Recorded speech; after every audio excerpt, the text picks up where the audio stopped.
Hello everybody, welcome to the visit of the day series. तो ये series का मकसद ये है कि हम हर दिन एक न्यू विजेट सीखने वाले हैं। एंड हम हर दिन न्यू विजेट क्यों सीखने वाले हैं? क्योंकि अगर आपको एक अच्छा फ्लटर ऐप बनाना है तो ऑब्वियस सी बात है, आपको जो मेन विजेट्स है सारे, तो वो आपको सारे अच्छे से आने चाहिए। तो इस सीरीज़ में हम हर दिन एक न्यू विजेट एकदम डिटेल्ड सीखने वाले हैं, जिसकी मदद से आपका हर विजेट पे मास्टरी हो पाएगी। एंड सबसे पहले हम सीखने वाले हैं मटेरियल ऐप विजेट। क्योंकि मटेरियल ऐप विजेट इम्पॉर्टेंट क्यों होता है वो हम आगे देखेंगे। एंड ये हम आज सीखने वाले हैं, लेकिन उसके पहले अगर आप लोगों को नहीं पता तो हमने यहाँ पे फाइल में वॉइड मेन किया है एंड उसके अंदर रन ऐप में हमने माई ऐप रन कर दिया है। एंड माई ऐप एक स्टेटलेस विजेट है जिसके अंदर हमने मटेरियल ऐप को रिटर्न कर लिया है। एंड मैंने यहाँ पे 3 पेज बना लिए हैं जिसका हम बाद में यूज़ करेंगे। एंड इस सीरीज़ को अगर आपको देखना है तो इसके लिए बस एक ही प्री रिक्विजिट है कि आपको एक फ्लटर प्रोजेक्ट कैसे बनाते हैं ये आना चाहिए। एंड अगर आपको आता है तो आप इजीली इसे देख सकते हैं। तो सबसे पहले आज जो हम विजेट देखने वाले हैं वो है मटेरियल ऐप विजेट। तो मटेरियल ऐप विजेट क्या होता है? मटेरियल ऐप विजेट यूज़ होता है हमारे एंड्रॉयड एप्लीकेशंस में या फिर वेब भी आप समझ सकते हैं, जिसमें हम क्या करते हैं कि जो मटेरियल 3 डिज़ाइन है, जो लेटेस्ट डिज़ाइन है गूगल की तरफ से आई हुई, तो उसका यूज़ करने के लिए हम यूज़ करते हैं मटेरियल ऐप का विजेट। इसकी मदद से आप आपके जो ऐप है उसमें आप थीम दे सकते हैं। देन फिर नेविगेशन का भी इससे काफ़ी काम होता है। एंड अदर कई सारे प्रॉपर्टीज़ होती है जिसमें मटेरियल ऐप हमारे विजेट कर यूज़ करता है। एंड नाम से आप समझ जाएंगे कि ये मटेरियल 3 डिज़ाइन को या 2 डिज़ाइन को यूज़ करने में हमारी मदद करता है।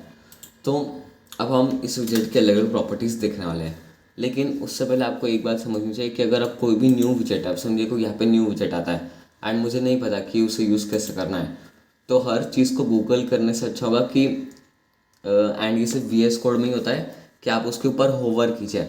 एंड जैसे आप उसके ऊपर होवर करेंगे तो आपको उसके रिलेटेड इन्फॉर्मेशन सारी मिल जाएगी, जिसकी उसमें कौन कौन सी प्रॉपर्टीज़ होती है, की नेविगेटर की। एंड वो जो प्रॉपर्टीज़ है उसके लिए आपको कौन सा विजेट यूज़ करना है वो भी आपको यहाँ पे दिख जाएगा। एंड इतनी सारी प्रॉपर्टीज़ उसमें होती है।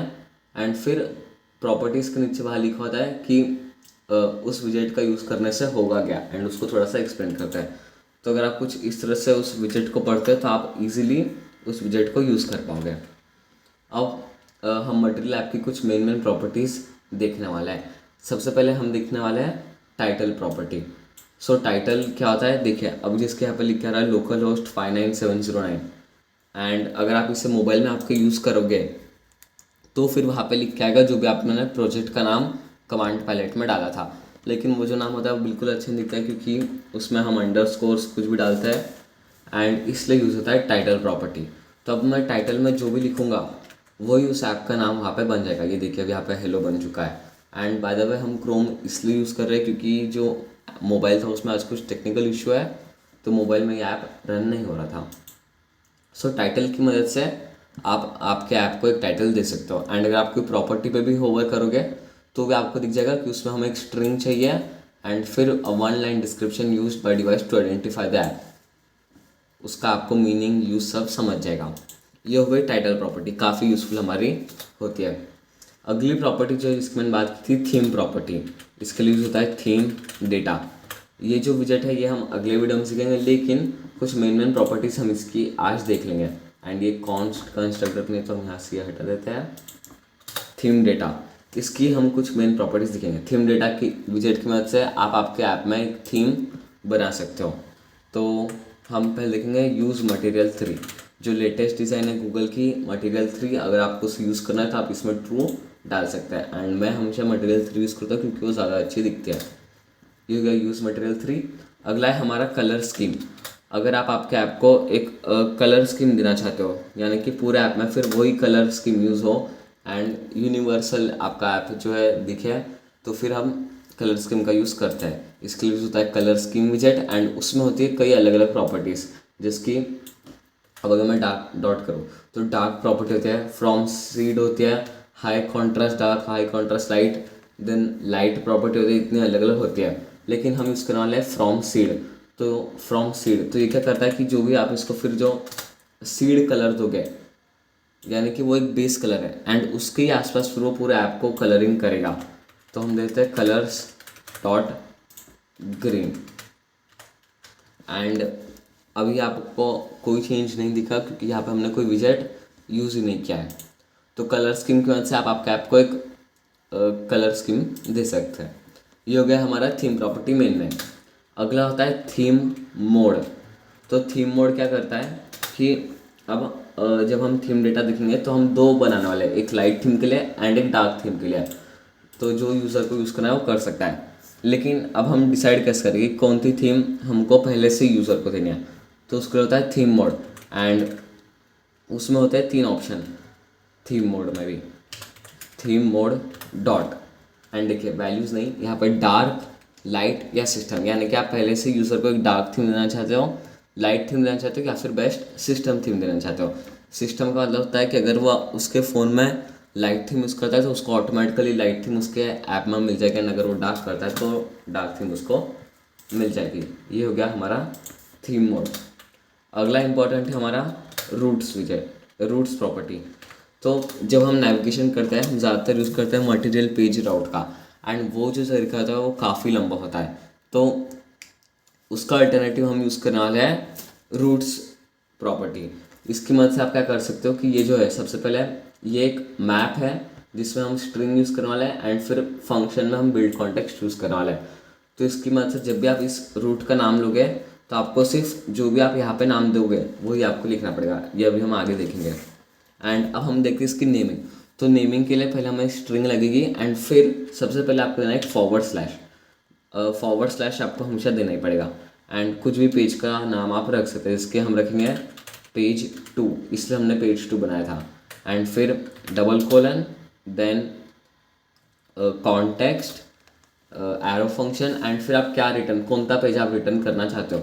तो हम रिटर्न करना चाहते हैं पेज 2। तो जब भी पेज 2 को कोई कॉल करेगा तो पेज 2 जो पेज है वो यहाँ पर रिटर्न हो जाएगा। एंड उसी तरह हम बनाते हैं पेज 3 के लिए। एंड कोई भी दो इसके नाम सिमिलर नहीं होने चाहिए या फिर प्रॉब्लम आ जाएगी। एंड इस तरह से हम रूट यहाँ पे डिफाइन करते हैं। अब इसे यूज़ कैसे करते हैं एक बार मैं बता देता हूँ, लेकिन यहाँ पे अभी आपको एरर आएगा तो पहले हम इस एरर को सॉल्व करते हैं। ये एरर इसलिए है क्योंकि हमने कोई होम प्रॉपर्टी नहीं रखा है एंड हमने रूट्स वहाँ पे डिफाइन कर लिया है। तो अगली जो हमारी प्रॉपर्टी है वो है होम प्रॉपर्टी, यानी कि जब आपका ऐप खुलता है मटेरियल ऐप तो उसमें आपको सबसे पहले कौन सा पेज दिखाना है।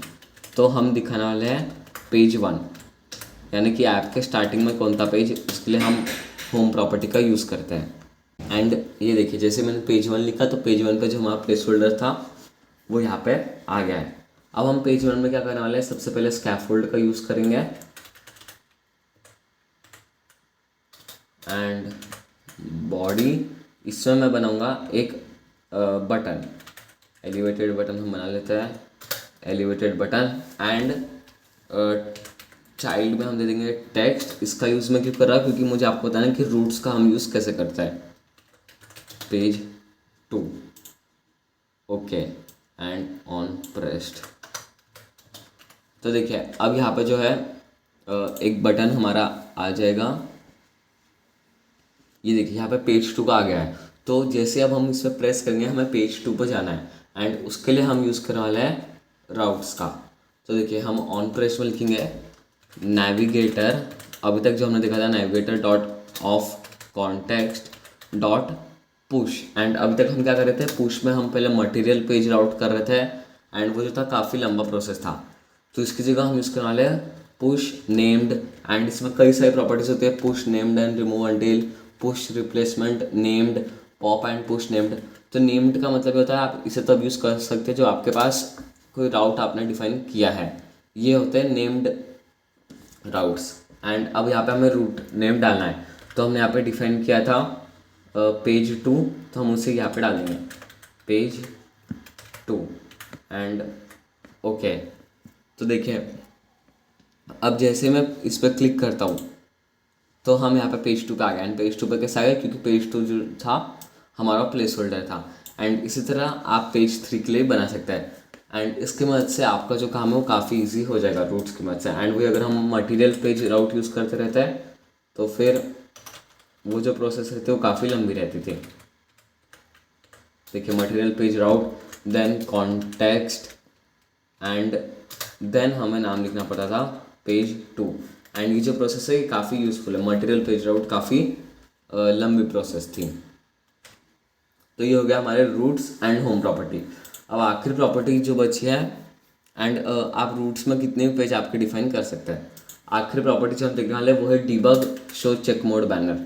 तो ये क्या होता है कि यहाँ पे आपको दिखेगा डीबग लिखा हुआ, एंड ये तब यूज़ होता है जब आप डिबगिंग करते हो। एंड ये जो बैनर है इसका कोई यूज़ नहीं होता है, एंड ये दिखता भी काफ़ी गंदा है। तो इसको हटाने के लिए आप सिंपली फॉल्स लिख सकते हैं debug show check mode banner में, एंड ये हट जाएगा। इससे कोई चेंज आपके ऐप में नहीं आएगा एंड ऐप पहले से अच्छा दिखेगा। एंड इसी के साथ जो मटेरियल ऐप था, हमने उसके जो सारे मेन थे प्रॉपर्टीज़ वो सारी देख लिया। ऑब्वियसली हम इसकी हर प्रॉपर्टी कवर नहीं कर सकते। आप कुछ प्रॉपर्टीज़ खुद भी ट्राई कर सकते हैं, जिसकी कलर एंड उसमें कौन सा विजेट यूज़ करना है वो उसके आगे लिखा रहेगा। Thank you.